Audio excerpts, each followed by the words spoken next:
அம்மா, என் கண்மை எங்க? ஆமாடி, நான் தான் என் மடிக்கல கட்டிக்கிட்டே திரியிறேன் பாரு.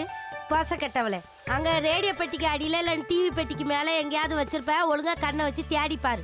எல்லா இடத்துலயும் நல்லா பாத்துட்டேம்மா, ஒரு இடத்துலயும் காணும். அதுக்கு நீ என்ன பண்ண சொல்றா? எடுத்த பொருளை எடுத்த இடத்துல வச்சு பழகணும். இல்லனா இப்படிதான் வச்ச பொருளை தேடிக்கிட்டே தறி கட்டி திரிய வேண்டியதான். நீலாம் கல்யாணம் கட்டி எப்படிதான் குப்பையை கொட்ட போறியோ எனக்கு ஒன்றும் புரிய மாட்டேங்குது. தெரியலன்னா தெரியலன்னு சொல்லிட்டு போ. அதை விட்டுட்டு தேவையில்லாம பேசிட்டு இருக்காத. அப்ப தேடிக்க. ஏன்ட்டு வந்து ஏன் சொல்லிட்டு இருக்க? அப்புறம் இப்போ நான் உள்ள வரவா இல்ல உங்க சண்டை முடிச்ச அப்புறம் வரவா? தாத்தா அம்மாடி எப்பா வாப்பா. பழனியம்மா. சேர் எடுத்து போடு. அதெல்லாம் ஒண்ணு வேணாம்மா, உட்காரு. சரி. என்னம்மா இது காலையிலேயே அம்மாவுக்கும் பொண்ணுக்கும் நடுவுல இவ்வளவு அக்க போரா இருக்குது? அது ஏப்பா கேக்குறீங்க? இது எப்பவும் நடக்கிற கூத்துதான். தாத்தா, இவ்வளவு நாள்ல இன்னைக்குதான் எங்க வீட்டுக்கு வரணும்னு தோணி இருக்குல்ல? நான் என்னம்மா பண்றது? இது வரைக்கும் உன் வீட்டுல எனக்கு எந்த சீனும் வைக்கல, அதனாலதான் என்னால வர முடியல. இன்னைக்குதாம்மா உங்க வீட்டுக்கு வர்றதுக்கான சீனை வச்சிருக்காங்க. அது சரி, அப்படியாவது இந்த வீட்டு பக்கம் வந்தியல. எப்பா வீட்டுல அண்ணே அண்ணி பிள்ளை எல்லாம் சௌக்கியமா இருக்காவளா? எல்லாரும் சிறப்பா இருக்காங்கம்மா. தாத்தா, இப்போவாது உங்களுக்கும் மாமாக்கும் ஒத்து போகுதா இல்ல எதிரும் புதிருமா தான் இருக்கீங்களா? எங்க அம்மா செய்யற எல்லா காரியத்திலையும் அவனுக்கும் எனக்கும் ஒத்தே போக மாட்டேங்குதுமா, முரண்பட்டே இருக்கும். Till we are like Tom and Jerry.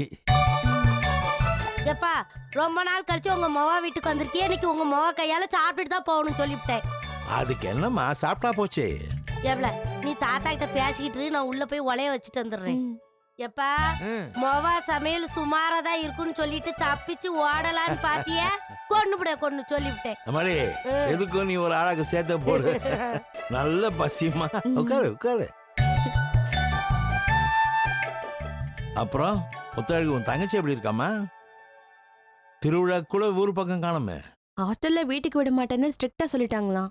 ஓ, அவளும் படிப்பு தான் முக்கியம்னு இருக்கா. அதான் அவளை டிஸ்டர்ப் பண்ண வேண்டான்னு நாங்களும் போய் அவளை பார்க்கல.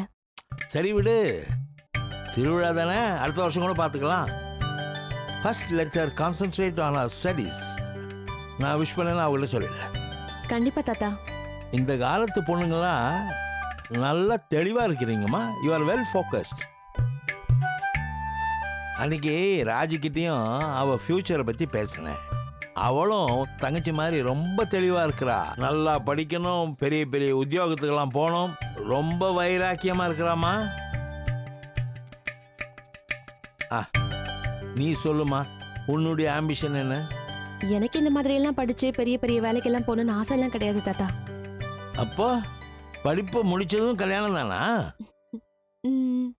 நீ தலையாடுற வேகத்தை பார்த்தா நாளைக்கே கல்யாணம்னு சொன்னா கழுத்தை நீட்டிடுவ போல இருக்க. எனக்கு கல்யாணம் பண்ணிக்கிறதுல எல்லாம் பிரச்சனை இல்லை. ஆனா என்னம்மா, எதா இருந்தாலும் சும்மா சொல்லுமா.